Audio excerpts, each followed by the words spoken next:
दोस्तों नमस्कार। महाराष्ट्र की राजनीति में आखिरकार चल क्या रहा है अब तक आपको पता चल गया होगा।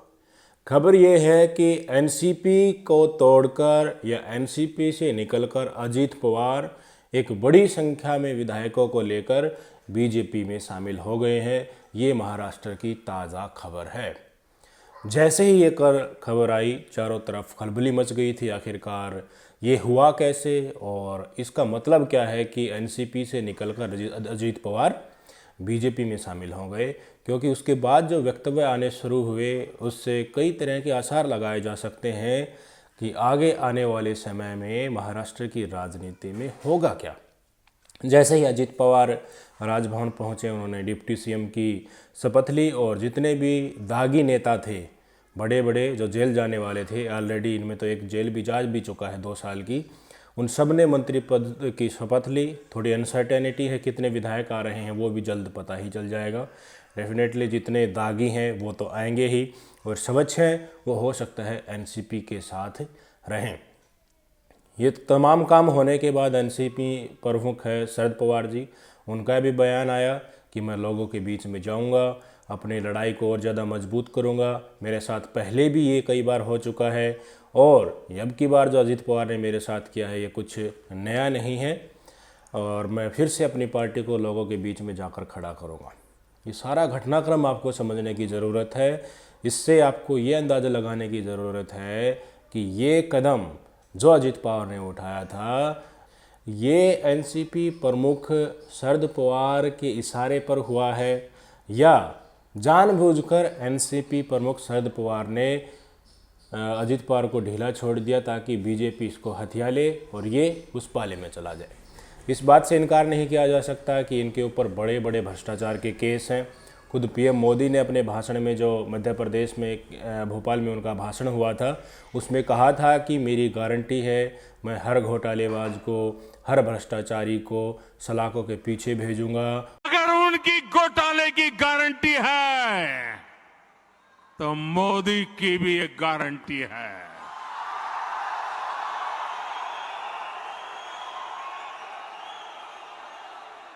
और मेरी गारंटी है हर घोटालेबाज पर कार्रवाई की गारंटी।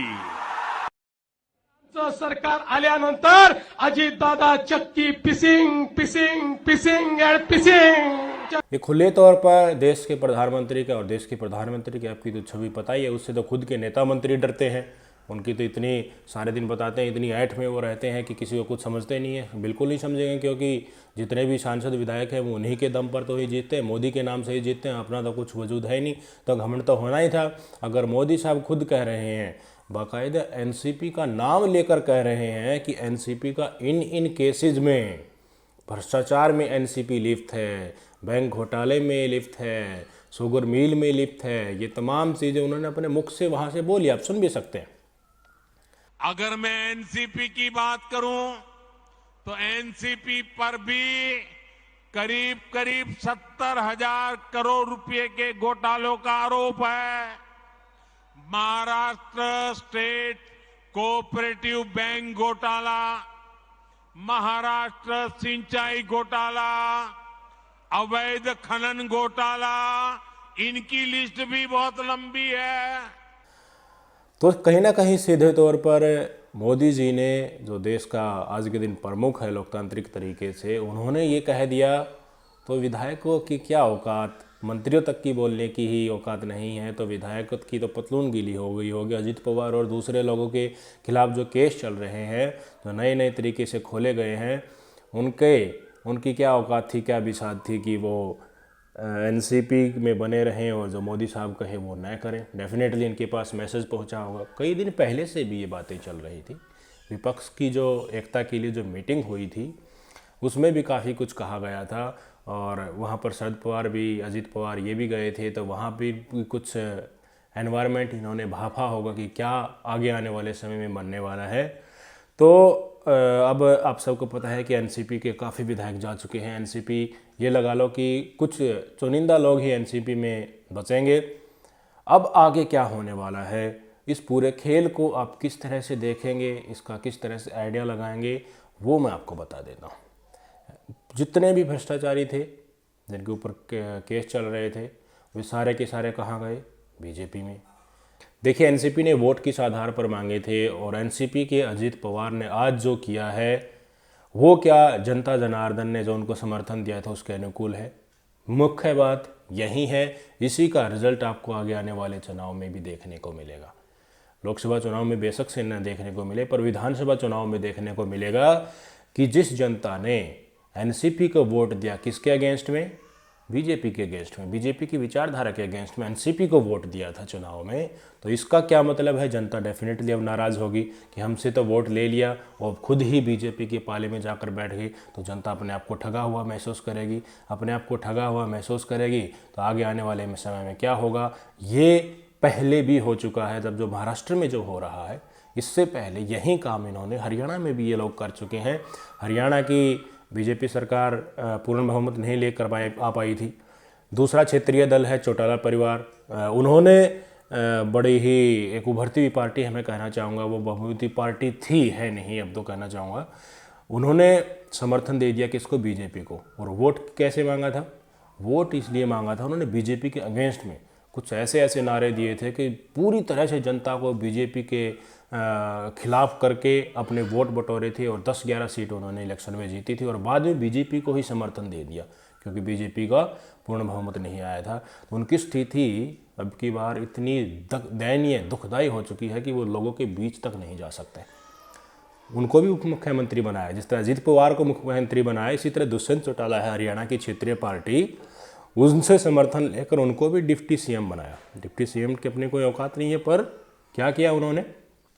बीजेपी ने उनको बांध दिया बहुत ही अच्छी तरीके से, बहुत सारे विभाग दे दिए, घोटाले बहुत ज़्यादा करवा दिए, एक फाइल बना ली कि जिस दिन आप हमारा समर्थन वापस लोगे उस दिन आपका इलाज कर देंगे। ठीक ऐसा ही अजीत पवार के साथ होने वाला है। अजीत पवार तो ऑलरेडी ईडी के चक्कर में और दूसरे नेता ऑलरेडी ये फंसे हुए हैं, तो पहले से ही इनका तो इलाज कहीं ना कहीं बन रखा है। वही केस जो दुष्यंत चौटाला के साथ हरियाणा में हुआ, वो अब जनता के बीच में जाते हुए भी कतरा रहे हैं। कोई भी उनका राजनीतिक अस्तित्व नहीं है, पूरी तरह से ख़त्म हो चुकी है वो पार्टी ही।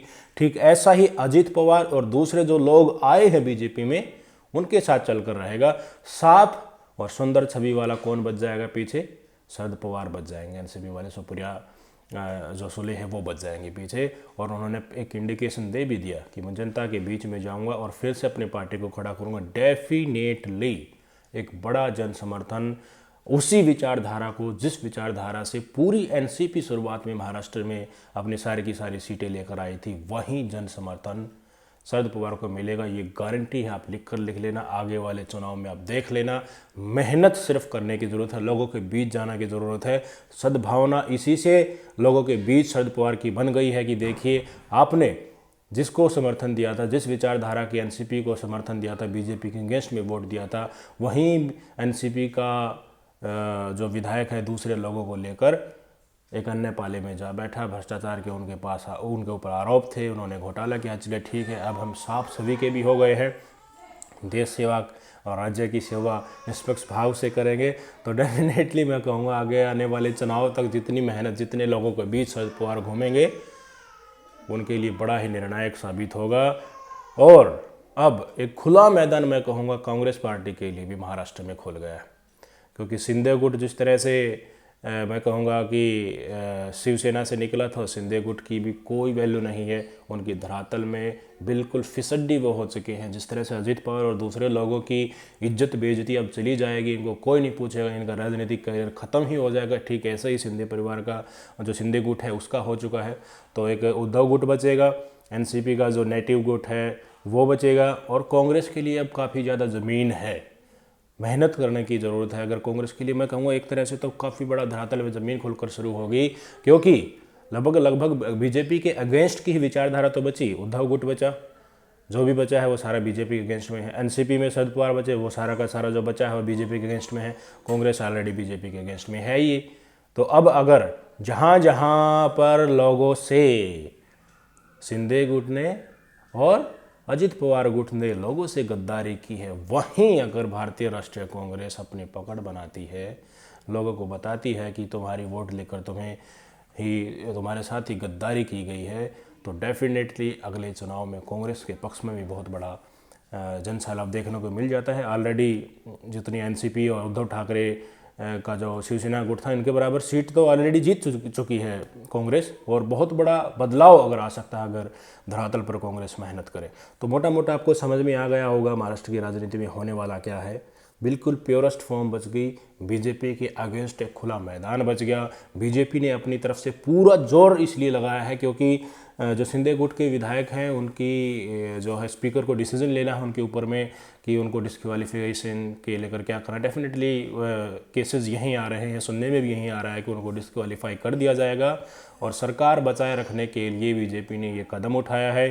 अजित पवार के साथ पहले भी काफ़ी टच में थे, थोड़ा ढसोकला एनसीपी ने किया था कि देखिए मैं इस्तीफा दे रहा हूँ, फिर अजित पवार को नहीं बनाया उन्होंने अजित पवार को नहीं बनाया, अपनी बेटी को ही मुखिया बना दिया। तो अब वो जो पासा फेंका था शरद पवार ने, जिससे अपनी बेटी को उन्होंने मुखिया पार्टी का बना दिया था, अजित पवार को कोई खासा मैं कहूँगा उत्तराधिकारी नहीं बनाया था, क्योंकि वो पहले भी एक बार अजित पवार ऐसा कर चुके हैं। शुरुआत में उन्होंने सरकार बनानी थी, जैसे ही चुनाव हुआ था फिर 80 घंटे वो सरकार चल पाई थी, तो वो वाकिफ़ थे अच्छी तरह से कि ये दगाबाजी बाद में भी कर सकता है। तो सही तरीके से जनता की नज़रों में ये अजित पवार और दूसरे घोटालेबाज आज गिर चुके हैं, और इसी का फ़ायदा शरद पवार को हुआ है। शरद पवार अपनी लेगेसी बना जाएंगे, अपनी बेटी और खुद की इमेज सुधारेंगे, जहाँ जहाँ वो जाएंगे देख लेना अपनी बेटी को भी साथ रखेंगे। इससे एनसीपी का पूरी तरह से उनके ऊपर ही अब पकड़ हो गई है, और आने वाले इलेक्शन में आपको दिख भी जाएगा। आपको पता होगा, देखिए केंद्र का चुनाव एक अलग तरीके से होता है, आजकल विधानसभा का चुनाव एक अलग तरीके से होता है। ये सारे क्षेत्रीय मुद्दे हैं, ये राजस्थान की राजनीति में हो रहा है, जो भी घटनाक्रम हो रहा है। इंडिया में सबसे ज़्यादा कॉम्प्लेक्सिटी आज के दिन महाराष्ट्र के स्टेट में है, अनसर्टेनिटी। आप थोड़ा सा अंदाज़ा लगा लीजिए महाराष्ट्र की जनता पर आज के दिन क्या बीत रही होगी। एक मंत्री आता है, दूसरा चला जाता है, दूसरा आता है, तीसरा चला जाता है, एक पार्टी टूट रही है, तीसरी बन रही है। ऐसे में जो विभाग है, विभाग के जो मंत्री हैं, विभाग के जो अफसर हैं, अफसर तो आराम से सो रहे होंगे, ठीक है हमें क्या लेना, कोई आ रहा है कोई जा रहा है, काम थोड़ी ना हो पा रहा होगा। महाराष्ट्र की जनता बुरी तरह से त्रस्त होगी, विकास के नाम पर सिर्फ ढसोकले हो रहे होंगे। केंद्र की जो थोड़ी बहुत योजनाएं चल रही हैं, ठीक है वो भी चल रही होंगी, पर केंद्र का नाम भी वहाँ पर बदनाम हो चुका है। किस तरह से बड़े बड़े प्रोजेक्ट महाराष्ट्र से उठाकर गुजरात में ले जाए जा चुके हैं, इस तरह की भी ये खबरें पूरे महाराष्ट्र के लोगों को पता है। और क्षेत्रीय मुद्दों पर तो डेफिनेटली अगर मंत्री ही बदल रहे हैं, अनसर्टेनिटी ही गवर्नमेंट में है, तो होगा क्या क्षेत्र में, क्षेत्रीय मुद्दों पर धरातल पर महाराष्ट्र की जनता के लिए होगा क्या? कुछ नहीं होगा। वो आगे आने वाले इलेक्शन के साथ में धीरे धीरे अगले साल लोकसभा चुनाव के बाद में जो विधानसभा के चुनाव हैं, एंटी इनकम्बेंसी यानी कि सरकार की विरोधी लहर बहुत प्रबल होने वाली है। प्रबल होने के साथ साथ नतीजे कुछ ऐसे देखने को मिलेंगे कि महाराष्ट्र की जनता एक तीसरे मोर्चे को ही देखने को मिल सकता है। कांग्रेस एक बड़ी पार्टी बनकर उभर सकती है। बीजेपी से परेशान, शिंदे गुट से परेशान, अजित गुट से परेशान महाराष्ट्र की जनता त्रस्त हो चुकी होगी। मैं लिख कर देता हूँ, आप देख लेना आगे आने वाले चुनाव में। एनसीपी गुट जो शरद पवार वाला, वो थोड़ी भूमिका निभाएगा, और उद्धव गुट भी भूमिका निभाएगा, कांग्रेस भी बड़ी भूमिका निभाने वाली है। ये तीनों पार्टी मिलकर एक बड़ा खेला आगे आने वाले समय महाराष्ट्र में करने वाला है। ये सिंपल और साधारण सी सच्चाई है, देख लेना। दगाबाजी को जनता कहीं की भी हो कभी स्वीकार नहीं करती है। बाद में आप दगाबाजी करके जनता के बीच में जाते हो और फिर उनको बेवकूफ़ बनाने की कोशिश करते हो, ये जनता को स्वीकार नहीं, आप ध्यान रखना। और साथ ही इस कवायद के साथ मोदी साहब की भी छवि बिल्कुल साफ हो गई है। जिस तरह से सत्यपाल मलिक कहते थे ना कि भ्रष्टाचार से कोई खास परहेज इनको नहीं है। मैंने गोवा में भी राज्यपाल होते हुए वहाँ भ्रष्टाचार उजागर किया था कि यहाँ तो मुख्यमंत्री की पत्नी भी जो है हफ्ता लेती है, महीने में पैसे लेती है, लोगों से उगाही करती है। तो सत्यपाल मलिक को गवर्नर के पद से ही हटा दिया गया था। ठीक वैसा ही कवायद प्रूफ भी कर दिया है अब मोदी जी ने। मध्य प्रदेश में भाषण देते समय उन्होंने कहा था ना कि सारे भ्रष्टाचारियों की मैं गारंटी देता हूं कि उनका एक एक का इलाज करूंगा। ये इलाज जो किया है वो आपके सामने है। ईडी की धौंस दिखाकर सारे भ्रष्टाचारियों को अपनी तरफ ले लिया। कांग्रेस से जो नेता बीजेपी में आए हैं उनका क्या हाल आप सबको पता है। सारे भ्रष्टाचारी ही थे, वही आए हैं जिनके ऊपर भ्रष्टाचार के आरोप नहीं थे, जिन्होंने घपला नहीं किया है। वो तो अपनी नेटिव पार्टी में रह गए क्योंकि उनको कोई डर नहीं है, वहाँ कुछ बिगाड़ नहीं सकते। और क्षेत्रीय दलों को भी अब ये समझ में आ गया है कि अगर बीजेपी के साथ भी जाओगे, क्षेत्रीय दलों को ये भी समझ में आया अगर बीजेपी के साथ तुम सरकार भी बना लोगे तो भी तुम्हारा अस्तित्व खत्म है। तो विपक्षी एकता को लेकर जो मुहिम चल रही है आप देख लेना, अगर थोड़ी बहुत भी संभावना हुई, अगर बीजेपी बहुमत से 10 सीट भी चूकती है तो वो 10 सीट भी बीजेपी लेकर नहीं आ पाएगी। बुरी तरह से परेशान मैं कह रहा हूँ, क्षेत्रीय दल आज के दिन हो चुके हैं, बीजेपी से पीछा छुड़ाना चाहते हैं, कहीं ना किसी तरह की इस तानाशाही पार्टी से पीछा छुड़ जाए, नहीं तो ये हमें ही खा जाएगी, हमारे अस्तित्व खत्म कर देगी। तो विपक्ष एकता भी प्रबल होने वाली है महाराष्ट्र में आगे आने वाले समय में। जो मुद्दे अब आज जो उभर कर आए हैं सबके सामने, महाराष्ट्र की जनता को आज पता चला है कि असली भ्रष्टाचारी को सह देने वाली तो भारतीय जनता पार्टी ही है, लोगों के हितों के नहीं, ये सिर्फ गुजरातियों के हितों की बात करती है। इनको आम जनता से कोई भी लेना देना नहीं है, इनको तिगड़म करके बस सरकार बनानी है, इनको जनता की वोट लेने या ना लेने से भी कोई मतलब नहीं है।